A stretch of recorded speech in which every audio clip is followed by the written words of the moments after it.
नमस्कार दोस्तों, आइए जानते हैं आज राजस्थान की बड़ी खबरें। आज की पहली खबर है कि थप्पड़ कांड वाले एसडीएम समेत 6 के खिलाफ केस दर्ज। विधानसभा उपचुनाव में थप्पड़ कांड से चर्चा में आए मालपुरा टोंक एसडीएम अमित कुमार चौधरी की मुश्किलें बढ़ गई हैं। एससीजेएम मालपुरा ने स्टे के बावजूद 8 महीने पहले नगर पालिका के चुंगी नाका की इमारत में किराए पर चल रहे अखबार कार्यालय को तोड़ने के मामले में उन्हें को दोषी मानते हुए चौधरी समेत 6 लोगों पर केस दर्ज करने के आदेश दिए। आदेश के बाद बुधवार को टोंक की मालपुरा थाना पुलिस ने केस दर्ज कर लिया।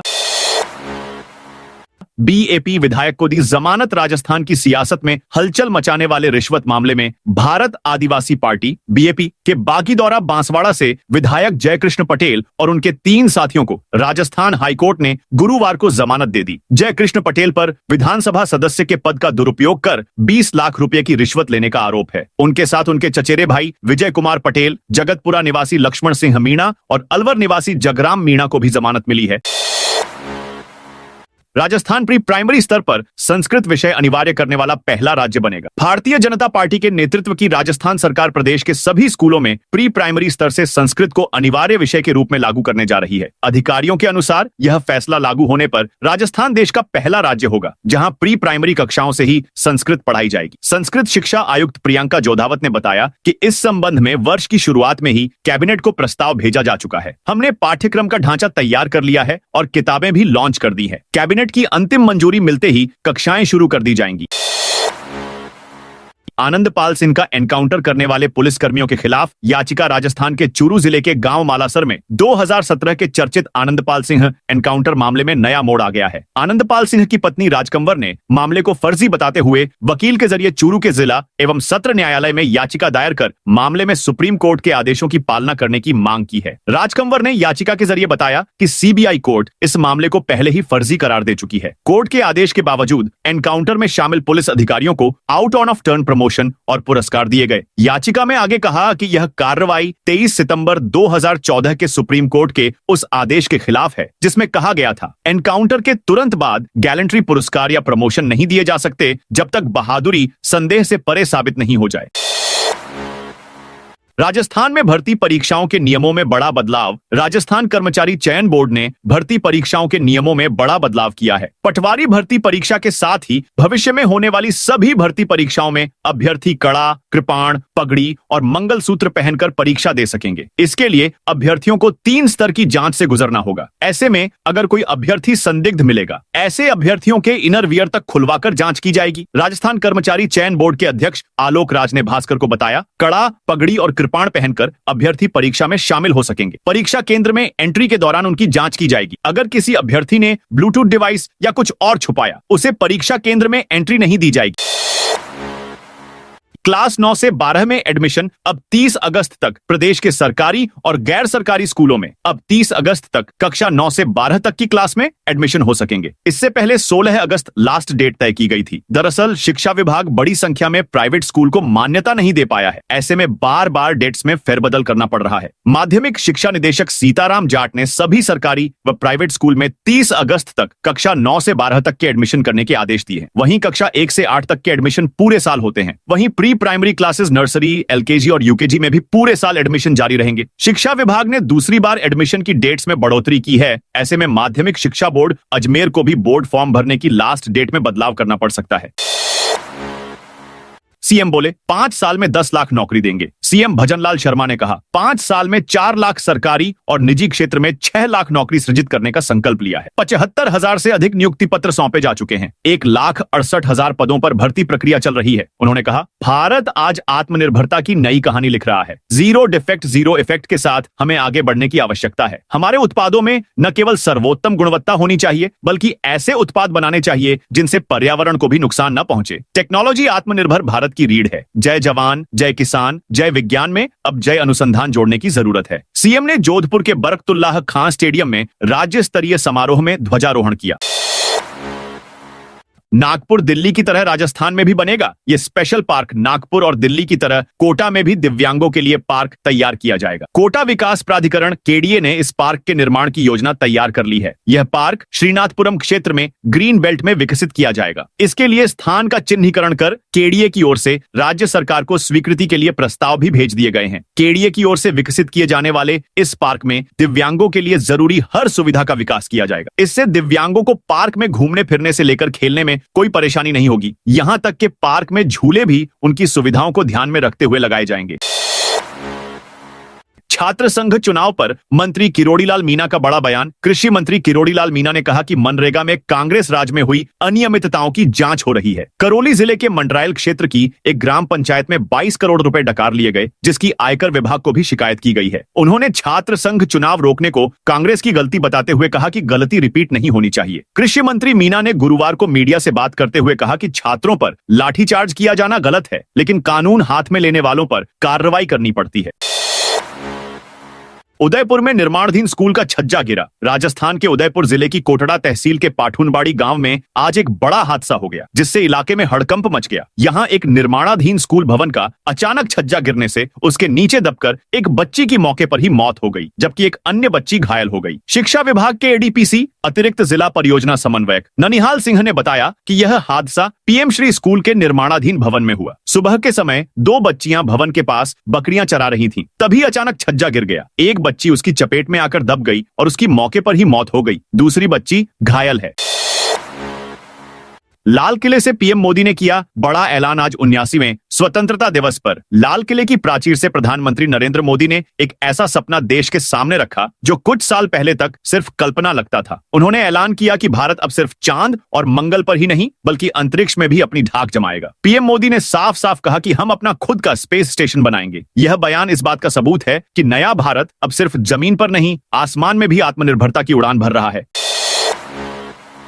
राजस्थान के 22 जिलों में तेज बारिश का अलर्ट। राजस्थान में 7 दिन बाद मानसून फिर एक्टिव हो गया है। मौसम विभाग ने शुक्रवार को भी 22 जिलों में बरसात का अलर्ट जारी किया है। वहीं 4 जिलों में भारी बरसात की चेतावनी दी है। गुरुवार को कई जिलों में 3 इंच तक बरसात हुई। गुरुवार को जयपुर, टोंक, सीकर, दौसा, अलवर समेत पूर्वी राजस्थान में तेज बारिश हुई। जयपुर, सीकर सहित कई शहरों में सड़कों पर 4 फीट तक पानी भर गया। सीकर में एम्बुलेंस सहित कई गाड़ियां पानी में बंद हो गईं। धौलपुर में रास्ते में पानी भर जाने से बीमार बुजुर्ग महिला को चारपाई पर हॉस्पिटल लेकर जाना पड़ा। डीग जिले में बारिश के बीच एक मकान ढह गया। कई शहरों में पारा 60 डिग्री सेल्सियस तक गिर गया।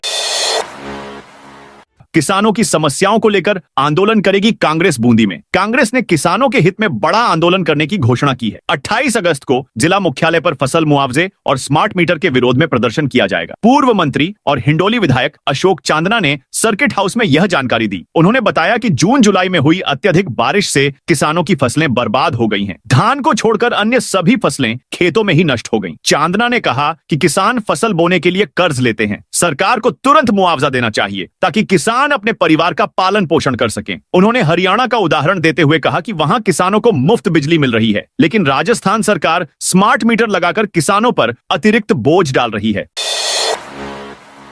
निर्वाचन कार्य में लापरवाही, 6 बीएलओ तत्काल प्रभाव से निलंबित। निर्वाचन जैसे राष्ट्रीय महत्व के कार्य में लापरवाही बरतने वाले 6 बूथ लेवल अधिकारियों बीएलओ के खिलाफ सख्त कार्रवाई करते हुए उन्हें तत्काल प्रभाव से निलंबित कर दिया गया है। आदर्श नगर के निर्वाचक रजिस्ट्रीकरण पदाधिकारी श्यामा राठौड़ ने यह निलंबन आदेश लोक प्रतिनिधित्व अधिनियम 1950 की धारा 22 एवं धारा 13 गे तथा राजस्थान सिविल सेवाएं वर्गीकरण, नियंत्रण एवं अपील नियम 1958 के नियम 13 के तहत जारी किए। निलंबित कार्मिकों में अध्यापिका विभा खांडल, सहायक प्रशासनिक अधिकारी फारूक खान, अध्यापक लेवल 2 सोनू विश्नोई, वरिष्ठ अध्यापक सोनू गोयल, सोहल लाल महावर और वरिष्ठ सहायक मुकेश कुमार मेहरा शामिल हैं। इन्हें बूथ लेवल अधिकारी के रूप में नियुक्त कर कार्य ग्रहण के आदेश दिए गए थे, लेकिन बार बार नोटिस और आदेश जारी होने के बावजूद इन्होंने न तो कार्यभार ग्रहण किया और न ही निर्वाचन कार्यालय में उपस्थित हुए। राजस्थान में 3000 से ज्यादा ग्रेड 1 शिक्षक भर्ती के आवेदन प्रक्रिया शुरू। राजस्थान में सरकारी शिक्षक बनने का सपना देख रहे युवाओं के लिए खुशखबरी है। राजस्थान लोक सेवा आयोग ने ग्रेड 1 शिक्षक के 3000 से ज्यादा पदों पर भर्ती के लिए आवेदन प्रक्रिया शुरू कर दी है। उम्मीदवार 14 अगस्त 2025 से 12 सितंबर 2025 तक पर ऑनलाइन आवेदन कर सकते हैं। इस भर्ती अभियान के तहत कुल 3225 पद भरे जाएंगे। इनमें हिंदी, अंग्रेजी, विज्ञान, गणित, इतिहास, राजनीति विज्ञान, भूगोल, वाणिज्य सहित 27 विषयों के लिए रिक्तियां हैं। शहरी निकायों की रिक्त सीटों पर मतदान 21 अगस्त को। राज्य के शहरी निकायों में गत 31 मई तक रिक्त हुई 4 सीटों पर 21 अगस्त को उपचुनाव होंगे। मतदान का समय सुबह 7 बजे से शाम 5 बजे तक रहेगा। राजाखेड़ा नगर पालिका के वार्ड नंबर 9, नवलगढ़ नगर पालिका के वार्ड नंबर 10, देवगढ़ नगर पालिका के वार्ड नंबर 9 तथा खंडेला नगर पालिका के वार्ड नंबर 23 में उपचुनावों के लिए गत 5 अगस्त को राज्य निर्वाचन आयोग द्वारा अधिसूचना जारी की जा चुकी है। आयोग की मुख्य निर्वाचन अधिकारी और सचिव नलिनी कठौतिया ने बताया कि मतगणना 22 अगस्त को प्रातः 9 बजे से होगी। जारी कार्यक्रम के अनुसार 16 अगस्त को चुनाव चिन्हों का आवंटन होगा। गुरुवार 14 अगस्त नामांकन वापस लेने की अंतिम तिथि थी। किसानों को इस योजना के तहत 2 लाख तक की आर्थिक मदद देती है सरकार। राज्य सरकार द्वारा किसानों और खेतीहर मजदूरों को कृषि संबंधी कार्यों के दौरान होने वाली दुर्घटनाओं से राहत देने के लिए सरकार की तरफ से कई योजनाएं चल रही हैं। इसी तरह से मुख्यमंत्री कृषक साथी योजना के तहत कृषि उपज मंडी समिति द्वारा विभिन्न प्रकार की दुर्घटनाओं में किसानों और मजदूरों को आर्थिक सहायता दी जाती है। मुख्यमंत्री कृषक साथी योजना के तहत सरकार की तरफ से 5000 से 2 लाख रुपए की आर्थिक मदद दी जाती है। हालांकि इसको लेकर कुछ नियम और शर्तें भी हैं। पूरी जानकारी के लिए नीचे तक खबर को पढ़ें। बंगाली भाषी मजदूरों की हिरासत पर सुप्रीम कोर्ट सख्त। देश की सबसे बड़ी अदालत यानी सुप्रीम कोर्ट में एक ऐसी याचिका पर सुनवाई हुई है जिसने पूरे देश के साथ साथ हमारे राजस्थान को भी झकझोर दिया है। यह याचिका उन गरीब प्रवासी मजदूरों के बारे में है जिन्हें सिर्फ बंगाली बोलने या बंगाली भाषा के दस्तावेज होने की वजह से बांग्लादेशी नागरिक मानकर हिरासत में लिया जा रहा है। सुप्रीम कोर्ट ने इस मामले की गंभीरता को समझते हुए केंद्र सरकार और 9 राज्यों जिनमें राजस्थान भी शामिल है से जवाब मांगा है। कोर्ट ने कहा है कि असली नागरिकों को इस तरह परेशान नहीं किया जा सकता और इसके लिए कोई ठोस तरीका निकालना होगा। राजस्थान के 2 अफसरों को राष्ट्रपति पुलिस पदक मिलेंगे। राजस्थान के 18 पुलिस अधिकारियों और कर्मचारियों को राष्ट्रपति पुलिस पदक और पुलिस पदक की घोषणा हो गई है। केंद्रीय गृह मंत्रालय ने स्वतंत्रता दिवस 2025 के अवसर पर घोषणा की गई है। डीजीपी राजीव शर्मा ने इन सभी अधिकारियों को बधाई दी और उनके कार्यों की सराहना की। असाधारण वीरता और सेवा के लिए दिए जाने वाले प्रतिष्ठित राष्ट्रपति पुलिस पदक के लिए 2 अधिकारियों का चयन किया गया है। इनमें बीकानेर में 3 बटालियन आरएसी के कंपनी कमांडर भंवर सिंह और जयपुर में एजीटीएफ सीआईडीसीबी के उप निरीक्षक नरेंद्र सिंह शामिल हैं। एसआई भर्ती पेपर लीक में सुनवाई पूरी। हाई कोर्ट ने फैसला रिजर्व किया। सब इंस्पेक्टर एसआई भर्ती 2021 पेपर लीक मामले में आज हाई कोर्ट ने सभी पक्षों की बहस पूरी होने के बाद सुनवाई करते हुए फैसला रिजर्व कर लिया। अदालत में करीब 1 साल पहले 13 अगस्त 2024 को भर्ती रद्द करने की मांग करते हुए याचिका दायर की गई थी। इस पर अदालत में करीब 39 प्रभावी सुनवाई हुई। वहीं 7 जुलाई को अदालत ने मामले में फाइनल सुनवाई शुरू की थी जो आज पूरी हो गई। याचिकाकर्ता की ओर से बहस करते हुए वकील हरेंद्र नील ने कहा, एसओजी का मानना है कि भर्ती में सही गलत को छांटना संभव नहीं है। वहीं बंगाल टीचर भर्ती में सुप्रीम कोर्ट भी कह चुका है कि अगर भर्ती में इस तरह की धांधली हो तो अदालत को भर्ती की पवित्रता और शुचिता पर भी पूरा विचार करना चाहिए। सांगानेर एयरपोर्ट से हल्दी घाटी मार्ग रोड अलाइनमेंट बदलने पर लगी रोक। राजस्थान हाईकोर्ट ने जयपुर स्थित सांगानेर एयरपोर्ट से प्रतापनगर हल्दी घाटी मार्ग तक 100 फीट चौड़ी रोड का अलाइनमेंट बदलने से संबंधित जेडीए की 12 अगस्त की अधिसूचना पर रोक लगा दी। साथ ही जेडीए सचिव को 20 अगस्त को रिकॉर्ड सहित तलब किया। न्यायाधीश संजीव प्रकाश शर्मा व संजीत पुरोहित की खंडपीठ ने अजय मार्ग निर्माण संघर्ष समिति व सुनवाई के दौरान मामले के पक्षकार हेमराज की ओर से अधिवक्ता प्रहलाद शर्मा ने अदालत को बताया कि यह मामला खंडपीठ में विचाराधीन है, लेकिन उसके बावजूद भी जेडीए बार बार सड़क का अलाइनमेंट बदलता है, जबकि सड़क के मूल प्लान पर किसी को भी एतराज नहीं था। उन्होंने सोसाइटी से भूखंड खरीदे थे और वे कई साल से रह रहे हैं, लेकिन अलाइनमेंट बदलने के कारण उनके मकानों पर भी टूटने की तलवार लटक गई है। अन्य की याचिकाओं पर यह आदेश दिया। पक्षकार हेमराज ने बताया गया कि बार बार रोड का अलाइनमेंट बदलने से उनका मकान टूटने की आशंका है। बूंदी के एक प्राइवेट स्कूल में फॉल सीलिंग गिरी। स्वतंत्रता दिवस के अवसर पर पूरे देश में जश्न का माहौल था, लेकिन राजस्थान के बूंदी जिले में एक निजी स्कूल में यह खुशी का माहौल मातम में बदल गया। यहाँ एक प्राइवेट स्कूल में स्वतंत्रता दिवस के कार्यक्रम के दौरान ऑडिटोरियम की फॉल्स सीलिंग गिर गई, जिससे 5 छात्र घायल हो गए। घायलों में 1 छात्र और 4 छात्राएं शामिल हैं। हादसे के प्रत्यक्षदर्शियों ने बताया कि स्वतंत्रता दिवस का कार्यक्रम चल रहा था, तभी अचानक छत का बड़ा हिस्सा बच्चों के ऊपर आ गिरा। इस हादसे से मौके पर अफरा तफरी मच गई। तुरंत ही घायल बच्चों को इलाज के लिए जिला अस्पताल में भर्ती कराया गया। सीकर में एसआईआर के खिलाफ कांग्रेस का कैंडल मार्च। सीकर जिला कांग्रेस ने गुरुवार शाम को विशेष गहन पुनरीक्षण एसआईआर और भाजपा के खिलाफ कैंडल मार्च निकाला। यह मार्च जाट बाजार से शुरू होकर कल्याण सर्किल तक पहुंचा, जहां महिलाओं ने वोट चोर, गद्दी छोड़ और बीजेपी मुर्दाबाद के नारे लगाकर केंद्र सरकार और प्रधानमंत्री नरेंद्र मोदी के खिलाफ अपना गुस्सा जाहिर किया। कांग्रेस जिला अध्यक्ष सुनीता गठाला ने कहा, एसआईआर के नाम पर बीजेपी और चुनाव आयोग की मिलीभगत से लाखों मतदाताओं, खासकर दलितों, आदिवासियों, पिछड़ों और अल्पसंख्यकों के वोट काटे जा रहे हैं। कांग्रेस नेता राहुल गांधी ने 7 अगस्त को संसद में इस मुद्दे को उठाकर बीजेपी की सत्ता हासिल करने की रणनीति का खुलासा किया था। बीजेपी वोट चोरी के दम पर सत्ता में बनी हुई है। एसआईआर प्रक्रिया लोकतंत्र पर हमला है।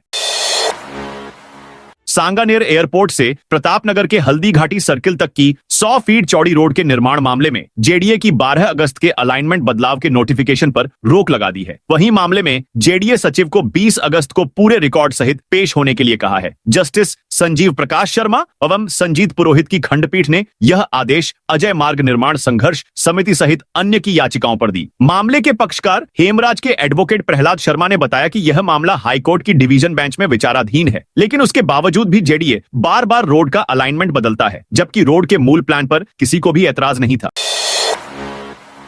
अलवर में कांग्रेस का मशाल कैंडल मार्च। अलवर में गुरुवार देर शाम कांग्रेस नेता राहुल गांधी के आह्वान पर वोट चोर गद्दी छोड़ विरोध के तहत मशाल व कैंडल मार्च निकाला गया। इस दौरान पूर्व केंद्रीय मंत्री जितेंद्र सिंह और राजस्थान में नेता प्रतिपक्ष टीकाराम जूली ने केंद्र सरकार पर गंभीर आरोप लगाए। पूर्व केंद्रीय मंत्री जितेंद्र सिंह ने असम की एक वार्ड की वोटर लिस्ट दिखाते हुए डुप्लीकेट नामों का मुद्दा उठाया। उन्होंने सवाल किया कि एक ही घर में अलग अलग समाज के रिश्तेदार कैसे हो सकते हैं। राजस्थान में 15 व 16 अगस्त को झमाझम बंगाल की खाड़ी और आसपास के दक्षिणी ओडिशा, उत्तरी आंध्र प्रदेश तट पर बना कम दबाव का क्षेत्र और मजबूत होकर well marked low pressure area में बदलने की संभावना है। इसके असर से पूर्वी राजस्थान के कुछ हिस्सों में 15 अगस्त से और पश्चिमी राजस्थान के कुछ हिस्सों में 16 अगस्त से बारिश की गतिविधियां बढ़ेंगी। मौसम विभाग के अनुसार कोटा व उदयपुर संभाग के जिलों में 15 से 18 अगस्त के बीच कई स्थानों पर मध्यम से भारी बारिश हो सकती है। वहीं जयपुर, भरतपुर, अजमेर, उदयपुर व कोटा संभाग के कुछ इलाकों में 15 से 21 अगस्त तक और बीकानेर, जोधपुर संभाग के कुछ हिस्सों में 16 से 22 अगस्त के दौरान अच्छी बारिश होने के आसार हैं। हाईवे पर आपस में भिड़े 6 वाहन उदयपुर के सुकेर थाना क्षेत्र में नेशनल हाईवे 8 पर चीरवा टनल के पास गुरुवार देर शाम को सड़क हादसे में करीब 6 वाहन आपस में भिड़ गए, जिसमें 4 से 5 कार और एक ट्रक शामिल है। कार सवार 3 से 4 लोग घायल हुए हैं। वहीं सभी कारें और ट्रक बुरी तरह क्षतिग्रस्त हो गए। हादसे के बाद करीब 1.5 घंटे तक वाहनों का लंबा जाम लग गया। सूचना पर सुखेर थाना पुलिस मौके पर पहुंची और यातायात व्यवस्था को बहाल करने की कोशिश जारी है। तो दोस्तों, यह थी आज राजस्थान की बड़ी खबरें। आप इस वीडियो को कौन से जिले से देख रहे हैं, उस जिले का नाम बताइए।